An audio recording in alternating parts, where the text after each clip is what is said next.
Hey everyone, welcome to my channel Ritu Codes. So today I'm going to do a program on strings. So the topic is whether a string is palindrome or not. Okay. Uh, so what do you mean by palindrome is uh, suppose you have a string A B B A and other is, let it be, A B C D. Yeah. So a palindrome basically means that when you read a string either from the right side or the left side, the it should be similar. Like imagine if you keep a mirror over here. 1 minute. Uh, Imagine if you keep a mirror. It's similar, right? A B and B A. When you read from this side, correct, right? A B A B. So the logic is whenever you read either from the left side A B B A or from the right side A B B A, it should be similar. In this case, when you read from right side, I mean from left to right, it's A B C D, right? And when you read it from right to left, it's D C B A. So the string is not palindrome, right?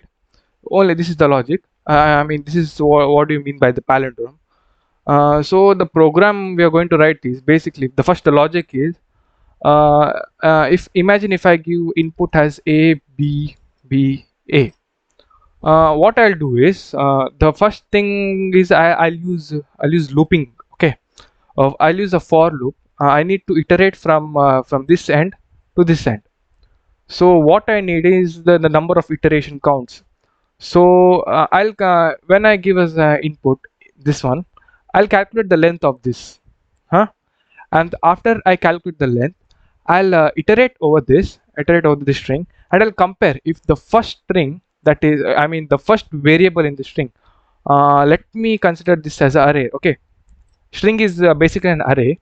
So yeah, this is a array, right? So what happens is when you compare a number from this and this, if it matches, it's a palindrome. And if I compare this and this, it's palindrome, right? It's same from both the end. So and if I give as input A B C D, when I compare this number with this number, it's not palindrome, right? Because it's not matching. The first letter of a string and the last letter of the string is not matching. So yeah, this is the only the logic which is there in this. Let us implement this in code. Mm, ouch. Hash include iostream using namespace std int main. I'll create a variable string. Let it be s. Okay. Oh, what's the error? Hash include. Okay. Now it's fine. String s. I also need a variable to keep track of the length. So I'll create a variable as n. So let us use cout. Enter a string. Ouch, I'm making typos. Yeah, cout, enter a string.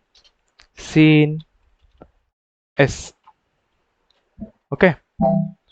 So what happens is, yeah, I have given the string. Now I need to calculate the length of this.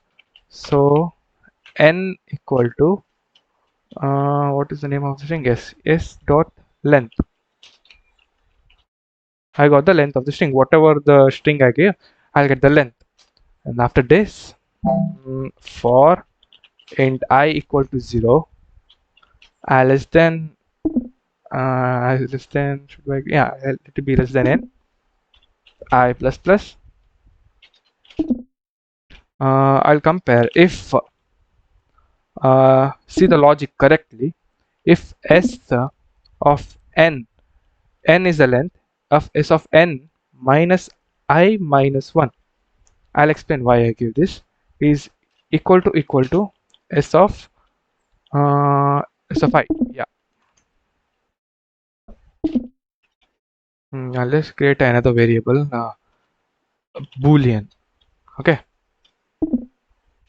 Bool is palindrome. I'll assign this as false initially. Initially, I'll keep this as a false because let us assume our string is not palindrome initially. If these conditions are matched, then is palindrome equal to true. Else, uh, else I'll break the loop because it's no use of iterating over it again and again. Okay, done. Yeah, so I'll explain why I used s of n minus I minus 1. So what happens is, mm, yeah, the length of this is 4, right? When you use length function, you will get that this as 4. So, but in arrays, the number starts from 0, 0, 1, 2, 3. This is n minus 1, right? 4 minus 1 is obviously 3. 4 minus 1 will get 3, right?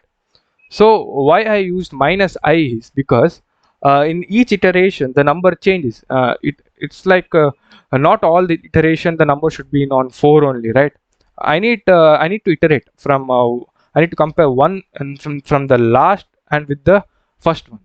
So n minus I minus 1 I'm using is the cursor. Yeah. Let us assume for first iteration I value will be 0, right? For first iteration I value equal to 0. So n minus I minus 1 will be equal to 3, and it will compare s of 3 is whether it is equal to s of 0, right? In second iteration, uh, yeah, in second iteration it will be I value equal to 1, n minus 1 minus 1, that is n is 4 minus 1 minus 1, it's equal to 2, right? It will compare whether s of 2 is equal to s of 1, right? Correct, right? The logic. You can also, if you get confused, you can take a pen and paper and you can like compare the numbers, right? Yeah. So yeah, after this I'll check mm, if is palindrome is palindrome see out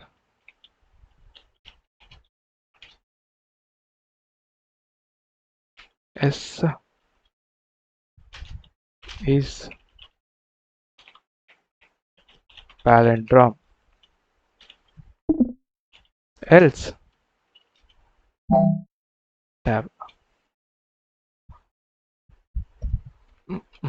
Yeah, else s is not a palindrome. Okay. So why I used only one condition is because by default, if the condition is true, it will execute only this line of code. If it's false, it will execute this. You know, it's not required. You have to write like if palindrome is equal to true, because by default, if I write this and this, it's same. It's so I'm avoiding too much typing. Let us run the code.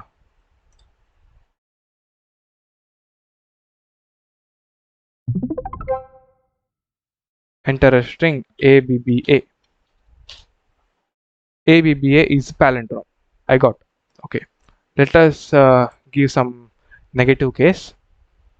If I give as ABCD, ABCD is not a palindrome. Yeah. Hence, thank you for watching, guys. I hope you enjoyed the video. Thank you.